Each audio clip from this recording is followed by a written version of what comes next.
종합부동산세 납부 대상자와 규모가 어제 확정됐습니다. 이르면 내일부터 우편으로 받아볼 수 있게 됐는데요. 크게 오른 종부세를 두고 세금 폭탄 논란도 일고 있습니다. 왜 이렇게 종부세가 많이 올랐는지 또 시장에 미칠 영향은 어떨지 취재기자와 함께 이야기 나눠보도록 하겠습니다. 오기환 기자 나와 있습니다. 일단 종부세 폭탄이다라는 얘기들은 많이 하는데 실제로 좀 얼마나 오른 건지 이 규모부터 한번 설명을 해주시죠. 네, 종부세 대상자와 규모 모두 지난해보다 크게 늘었습니다. 올해 주택분 종부세 대상자는 94만 7천 명, 지난해보다 약 28만 명 증가해 전 국민의 약 2%에 해당하는 수치입니다.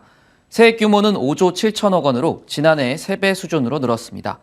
네, 과세 기준이 공시가 9억 원에서 11억 원으로 완화됐지만 집값이 더 많이 오르면서 대상자 수는 물론 규모도 함께 늘었습니다. 다주택자와 법인이 전체의 89%를 부담하는데요. 다주택자가 내는 세액은 2조 7천억 원, 법인의 경우 2조 3천억 원입니다. 예. 그러면 종부세가 지난해보다 이렇게 급증한 이유가 뭡니까? 네, 급증 원인을 알기 위해선 먼저 종부세가 어떤 기준으로 산정되는지부터 살펴봐야 합니다. 예. 네, 종부세는 주택 공시가격에서 공제 금액을 뺀 다음 공정시장가액 비율과 세율까지 함께 곱해서 정해지는데요. 부동산 가격이 급등하면서 공시가격도 크게 올랐고 공정시장가액 비율도 95%까지 상향 조정됐습니다.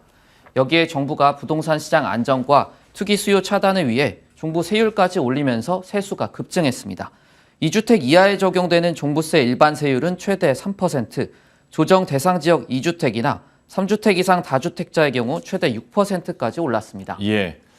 네, 사실 세금 관련해서 이렇게 설명을 들을 때 퍼센테이지로 말하면 체감이 잘 안 되더라고요. 실제 좀 사례를 들면서 얼마나 올랐는지 설명해 주시겠어요?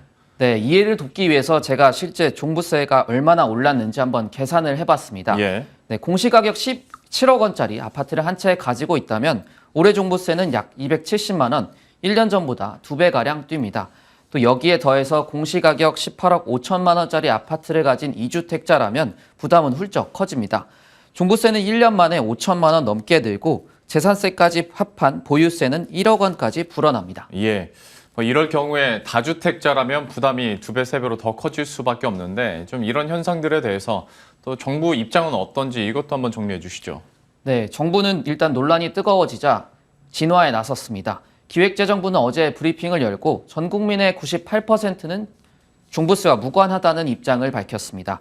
종부세 대부분을 다주택자와 법인이 부담하기 때문에 1주택자에 미칠 영향은 크지 않다는 겁니다.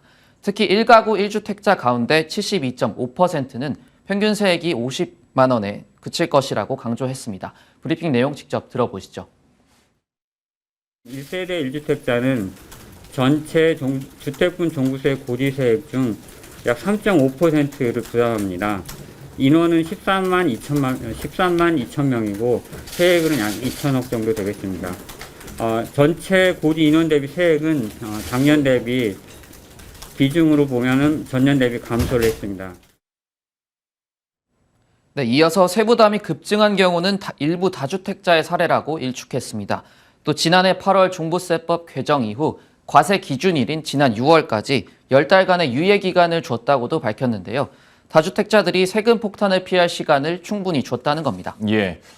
전 국민의 98%는 무관하다고는 하나 또 시장에 영향이 어떻게 될지는 한번 지켜봐야 될 것 같습니다. 실제로 좀 어떤 시나리오들이 예상됩니까?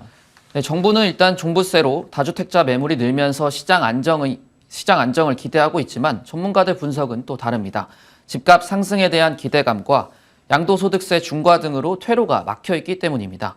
다주택자들은 증여나 세입자에게 세부담을 전가하는 방식으로 버티기에 나설 것이란 전망이 우세합니다. 실제로 지난해 아파트 증여 건수는 9만 2천 건으로 역대 최다를 기록했고 올해도 이미 6만 3천 건을 넘겼습니다. 전문가 의견 들어보겠습니다. 종합부동산세를 포함해서 세금의 경우에 실제로 세금을 납부하는 분들과 부담을 안게 되는 분들이 다를 가능성은 있고요. 특히 실질적으로 주택 공급이 충분하지 않은 상태에서 수요가 확대되어 있는 상황이기 때문에 주택을 소유하신 분들이 발생하고 있는 세금 부담을 세입자들에게 전가할 수 있는 여지는 있다고 생각됩니다. 네, 여기에 내년 초 대선이라는 거대 변수도 남아 있는데요. 어떤 후보가 당선될지에 따라 부동산 정책이 언제든 바뀔 수 있는 만큼 다주택자들의 관망세는 더 짙어질 것으로 보입니다. 예. 지금까지 오기환 기자와 함께했습니다. 잘 들었습니다.